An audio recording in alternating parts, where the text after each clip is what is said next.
میت کے لیے ورثاء پر 4 حقوق۔ کبھی ہم نے سوچا کہ ہمارے ابا جان کا، امی جان کا، بیوی کا، شوہر کا، بیٹے کا، بیٹی کا، بہن کا، بھائی کا انتقال ہوا ہے، ہم کو اس کی طرف سے جو ترکہ اس نے چھوڑا ہے ورثہ لینے کے لیے تو ہم دوڑ پڑتے ہیں، لیکن کبھی ہم نے یہ سوچا کہ اس میت کے ہمارے اوپر کیا حقوق بنتے ہیں؟ آئیے میں آپ کو بتاتا ہوں۔ سب سے پہلا حق ورثاء کے اوپر یہ بنتا ہے کہ اس کے کفن دفن کا انتظام کریں۔ اگر میت کے پاس کوئی ترکہ نہیں تھا، کوئی مال نہیں تھا، تو ورثاء جو ہیں یہ اپنی جیب سے اس کے کفن دفن کا انتظام کریں گے، اور اگر میت مال چھوڑ کر کے گیا ہے تو اس کے مال میں سے اس کا کفن دفن کیا جا سکتا ہے۔ دوسرے نمبر پر حق یہ بنتا ہے کہ میت کے اوپر اگر کوئی قرض تھا، ورثاء جہاں ترکہ چھوڑے میت تو سب تیار ہوتے ہیں ہم کو ملنا چاہیے جی، وہاں یہ بھی ان کے اوپر حق بنتا ہے کہ اگر کوئی ترکہ نہیں چھوڑا اس نے لیکن وہ قرض دار تھا تو اس کا قرضہ ورثاء کے اوپر، جو شرعی طور پر ورثاء بن سکتے ہیں، ان کے اوپر عائد ہوتا ہے کہ یہ میت کا یہ حق ادا کریں۔ نبی پاک صلی اللہ علیہ وسلم نے تو اس وقت تک نماز جنازہ پڑھانے سے انکار کر دیا جب تک کوئی ورثاء میں سے اپنے ذمے نہ لے لے کہ ہاں جی اس کا قرضہ میں ادا کروں گا۔ تیسرے نمبر پر میت کی طرف سے کی گئی شریعت کے مطابق کوئی وصیت، مثال کے طور پہ اس نے کہا میرا 1/3 مال جو ہے فلاں کو فلاں مدرسے میں، فلاں مسجد میں، یا فلاں جگہ کنواں بنا دینا یا صدقہ کر دینا، زیادہ سے زیادہ 1/3 مال، اس سے زیادہ کا ہوگا تو اس پر عمل نہیں کیا جائے گا۔ آپ نے فرمایا فالثلث کثیر، 1/3 بھی بہت زیادہ ہے، یہ اصل مال جو ہے ورثاء کا حق بنتا ہے۔ تو معلوم یہ ہوا 1/3 سے بھی کم کی وصیت کرنا یہ زیادہ اولا، افضل اور بہتر ہے۔ اپنے ورثاء کے لیے مال چھوڑنا یہ زیادہ اہمیت رکھتا ہے۔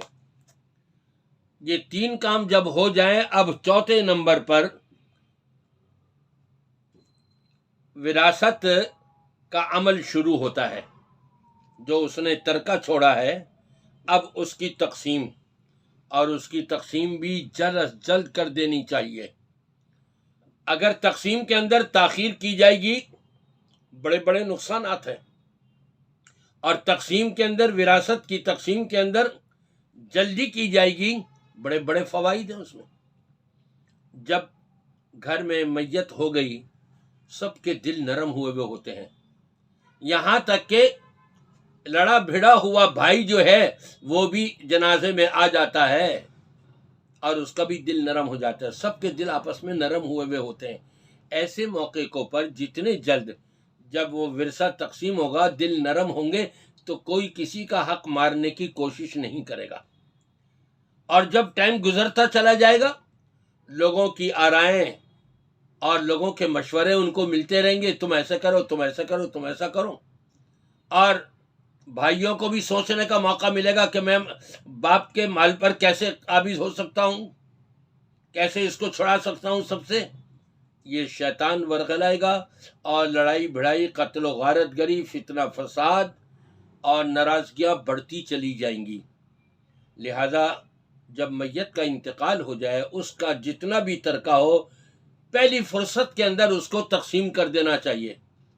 ایک مفتی صاحب ہیں، مولانا ہیں، علامہ ہیں، ہمارے ہی اس دور کے، انہوں نے اپنا واقعہ بیان کیا کہ میں اپنے آبائی گاؤں گیا تو میرے والد نے کہا کہ بیٹا یہ جو بھی میرا مال ہے، جائیداد ہے، یہ سب میں نے بیٹوں کے نام کر دی ہے، لکھ دی ہے یہ ساری وصیت۔ جب ان کے سامنے پرچہ آیا انہوں نے پڑھا تو اس کے اندر صرف بیٹوں کے نام پر وہ ساری جائیداد لکھی ہوئی، اور جو بیٹیاں ہیں ان کا کسی کا نام ہی نہیں ہے۔ تو مفتی صاحب نے کہا ابا آپ نے بیٹیوں کو محروم کر دیا، ان کا نام نہیں ہے اس میں۔ تو جواب یہ ملا بیٹا ان کی تو شادیاں ہو گئی ہیں، ان کو وہاں سے ورثہ مل جائے گا، اور سب زمیندار ہیں، سب کھاتے پیتے ہیں، ان کو کیا ضرورت ہے؟ تو یہ چونکہ قرآن و سنت کے عامل تھے، قرآن و سنت کے جاننے والے تھے، مفتی تھے، اللہ نے علم سے علم لدنی سے نوازا تھا، انہوں نے اپنے ابا کو سمجھایا کہ نہیں، روز قیامت ہم کیا کریں گے، کیا جواب دیں گے؟ حق تو اس میں ہماری بہنوں کا بھی بنتا ہے، لیکن اگر ان کو نہیں دیا جائے تو اللہ کے ہاں یہ بات نہیں چلے گی کہ وہ تو خاندان کھاتا پیتا ہے، اس کو نہ دیا جائے، ایسا نہیں، اصلاح ہو گئی وہیں کہ وہیں۔ اور آپ حیران ہوں گے اگر اس میں تاخیر ہو۔ آج کل کا تو دور ایسا آ گیا ہے کہ تاخیر کے بغیر ہی ابھی میت سامنے ہے، ایک بیٹا آیا اور جس وقت باپ کی تدفین ہونے لگی، قبر میں اتار دیا گیا، آخری سلپ رہ گئی لگانے والی، بیٹا کہتا ہے کہ مجھے ذرا باپ سے ملنے دو، اپنے آنسو نکال کے اور رونے کی آواز بنا کے انہوں نے کہا اچھا ٹھیک ہے جی۔ قبر میں اترا اور قبر میں اتر کے جیب سے مہر نکالی، ایک پیپر رکھا ہوا تھا جیب کے اندر، اس کے اندر وہ باپ کا انگوٹھا بھی لگا دیا، ادھر مہر بھی لگا دی۔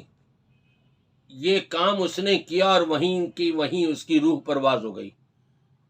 دیر ہو گئی، لوگ کہہ رہے ہیں یہ بیٹا کیوں نہیں آ رہا باہر، کیوں نہیں نکلا؟ ایک دو سلپیں اور اٹھائی گئیں اور جب وہ دیکھا گیا تو وہ بیٹا بھی وہاں،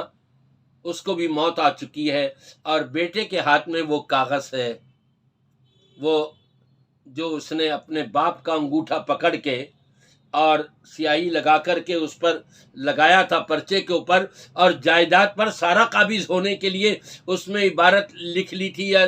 لکھنی تھی بعد میں، یہ دیکھا انا للہ و انا الیہ راجعون۔